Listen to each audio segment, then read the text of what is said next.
Kasama po natin dito sa studio, walang iba po kundi ang Deputy Director General ng TESDA or Technical Education and Skills Development. Walang iba kundi si Ma'am Nelly Diliera. Magandang umaga po sa inyo.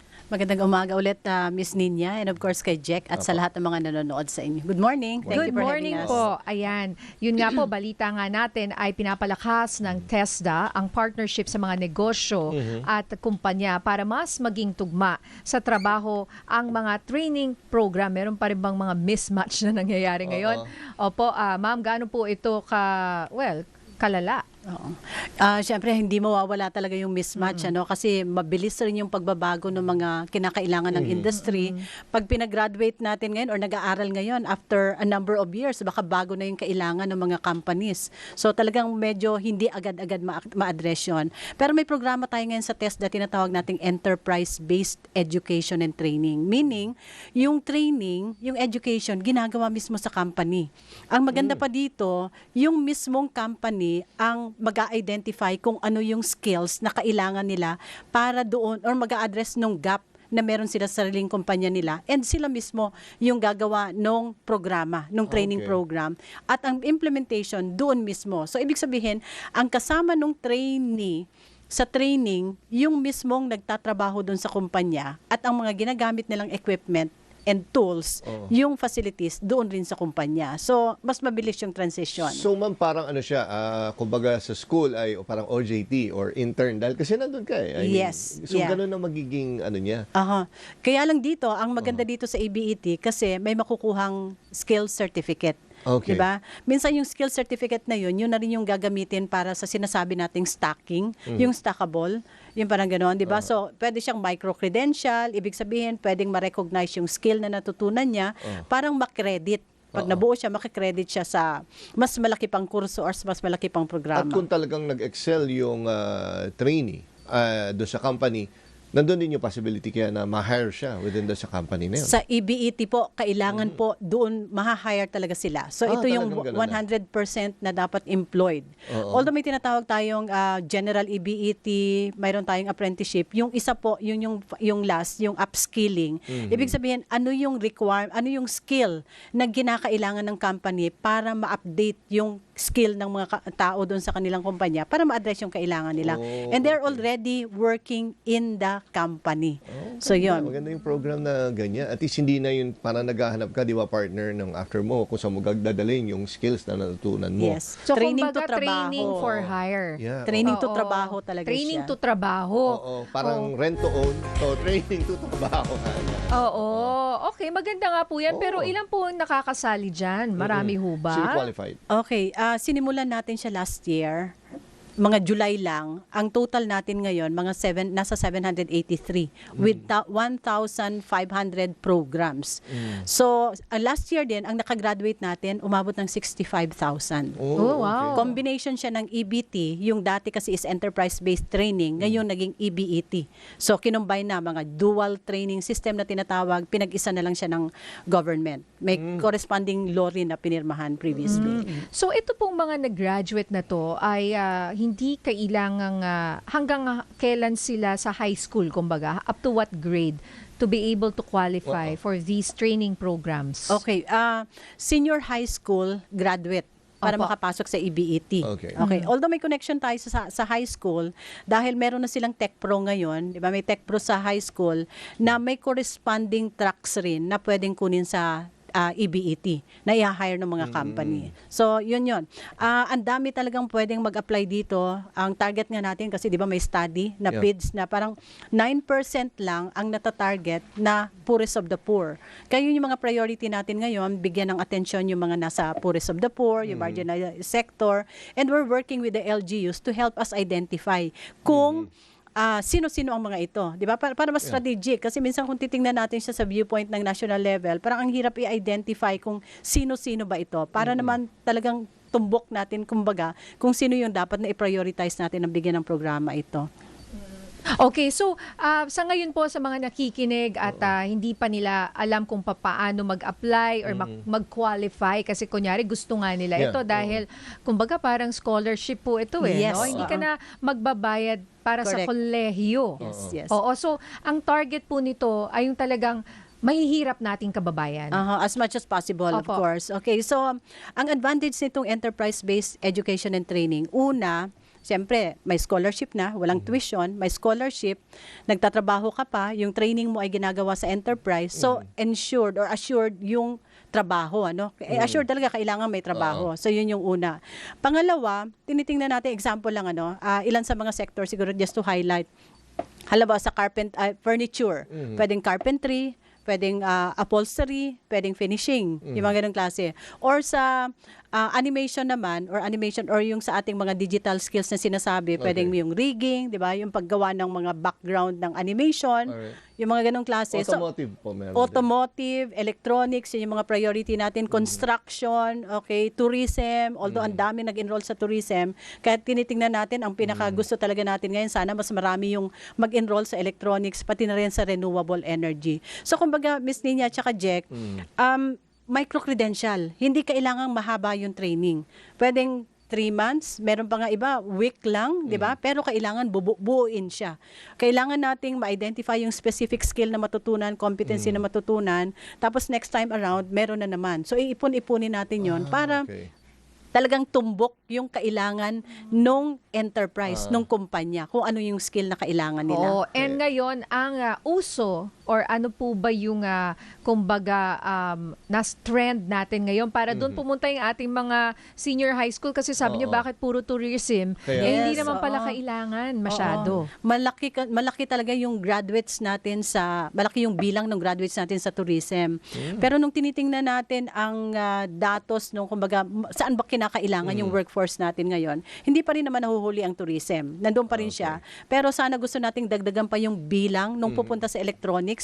Kasi nga sabi natin, 'di ba, sa electronics, semiconductor and electronics, malaki ang bag nito sa ating export. Actually, siya yung pinakamalaki na export natin.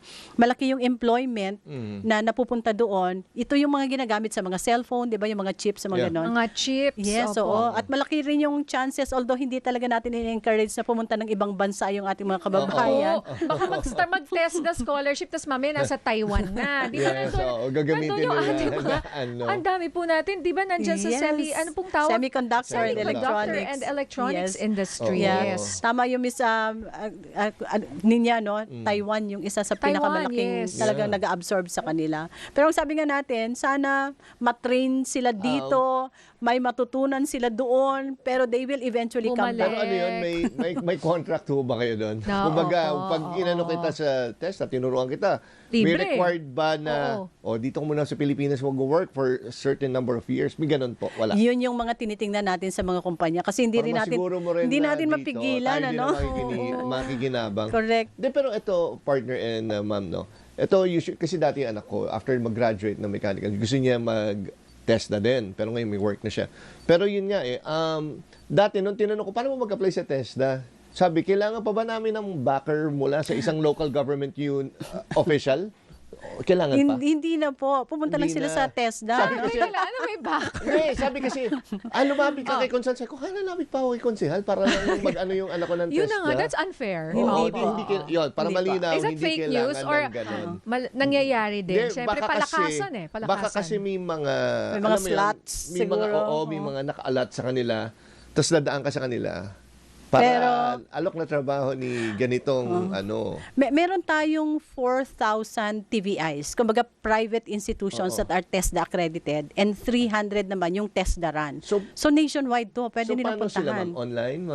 Pwedeng online po mag-inquire, pero pinakamaganda, no, yung pinakamalapit na TESDA kung saan sila, kasi yun rin ang correspondingly magbibigay ng scholarship, Okay. kung saan yung located yung scholar, yung learner. Doon rin po na area. And ano pong requirements?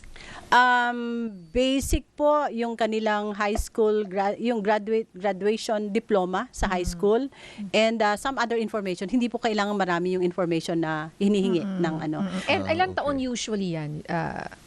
Yung sa EBET, it can run up to 3 years. Opo. But it all depends on the number of months na required ng company. Kasi yung company nga, sabi natin na magbibigay ng training plan, di ba silang gagawa? Depende sa kinakailangan nila, responding also to the need of the market. And yung training plan, pwede nilang hati-hatiin. Kasi halimbawa sa upskilling, hindi naman pwedeng mawawala yung kanilang mga staff for, a long time, 'di ba? Kasi nagtatrabaho pa rin 'yun, upskilling. So may iba-iba yung range or iba-iba yung length of time na kung saan yung training program ay tatakbo. Okay. Opo. And then, 3 years po yung training. Sabi niyo po. Yun yung pinakamahaba. Pinakamahaba. Yes. And then eventually, magiging regular employees, ganun po? Yung sa Kasi- upskilling, they are already regular employees. So from the In-upskill lang sila within the organization. So Okay. you can be a regular after what? 6 months? A year? Kahit na training lang? Pag EBET po, kailangan po hired sila. May trabaho po sila. So sumasahod na rin sila habang nagte-train? 75 doon po sa apprenticeship, 75% of the total salary, yun yung dapat na ibabayad nila doon sa learner. Oh, so nice. sumasahod na sila. Wow, Mga habang nagte-train. magkano po? Hindi kita Yung masasagot. range. Christina. Kasi depende siya sa sweldo ng company that Okay. hires them. Kung Siyempre, gaano kalaki. guided Oo. rin sila sa minimum wage Okay. ng area. So at yung mga least ganong klase. minimum wage po doon sa kung saan 75%. area Yes. ka. Oo. 75% ng minimum wage. Minimum Oo, dahil, Hindi pero minimum sa area. Pero magiging 100 ka na once na matapos mo yung training? May ganun pong arrangement, of course, kasi lalo na doon sa upskilling, talagang within, they're already working, di ba? Pero may nakita lang yun yung mga tinatawag nating near hire. Halimbawa sa mga BPO companies, kailangan nila communication 101, so ang tituro nilang sa kanila pronunciation, grammar, or doon naman sa listening, halimbawa empathy, yung mga ganung klase. So near hire. Near hire, and eventually, talagang dire-diretso na yun sa trabaho. Meron po nag-comment, ma'am. Si Grace Reyes, palakasan po sa TESDA yung mga kakilala ko, mga kamag-anak ng mga empleyado nila ang inuuna. Paano niyo po ito sasagutin, ma'am? Let us know po kung saang area yan po. Okay? Anong particular. Kasi kami po, i-call talaga namin yung attention ng district office. Kasi gusto naman natin i-address yan gano'n. Kasi mahirap na ipalaganap natin yung ganong information na palakasan. We should know where that is, who is the district officer in that particular area para ma-call natin yung attention. And yung pong pinapanawagan talaga natin sa ating mga kababayan, kung mayroon pa pong mga ganong nangyayari, let us know. Email away lang po kami or PM away lang po kami. Let us know po kung sa mga areas na yon so we can help you. Kasi ang target nga natin ngayong taon, Jack and Miss Nina, 650,000 scholarship slots. Wow. Dahil malaki. Dami, Sabi nga ni Sec Opo. Kiko, parang golden year ng education this year. Una dahil nagsama-sama, kagagaling namin ng Lawag. Nagsama-sama ang Department of Education, TESDA, and Commission on Higher Education. Kasi gusto natin, yung program, yung makukuha mong skills doon sa senior high school, pwede mong ipunin, hindi ka mag-start from scratch kung pupunta ka sa TESDA. Kung gusto mo naman mag-proceed sa higher education, bachelor's degree, i-recognize rin yung program, yung certificate na nakuha mo from TechBook. So, you don't have to start from scratch. So, ganun po kadami yung scholarship na available po. So, hope po, para sa inyo po ito, sa mga kababayan natin, let us know kung mayroon po kayong problema as accessing these programs. Tapos ma'am, saan nila makita yung mga available courses or trainings? Online, dito po sa EBET, actually it's the company that will tell us kung ano yung mga programs na kakailanganin nila. Okay. Yon. Pero hindi lang po EBET yung program natin dahil meron rin po tayong tinatawag na institution-based at saka community-based learning. So Okay. doon po sa mga communities or doon po sa mga institutions, makikita rin po nila yung mga programang yan. Wow. Ayan. Ako maraming salamat po, Ma'am Nelly Deliera, ang Deputy Director General ng TESDA. Balik po kayo, ma'am. Thank you. Thank you, Miss Nina. Ma'am, thank you Jack. po, Thank ingat you. po. Ayan Thank po. you. O, Have a great week.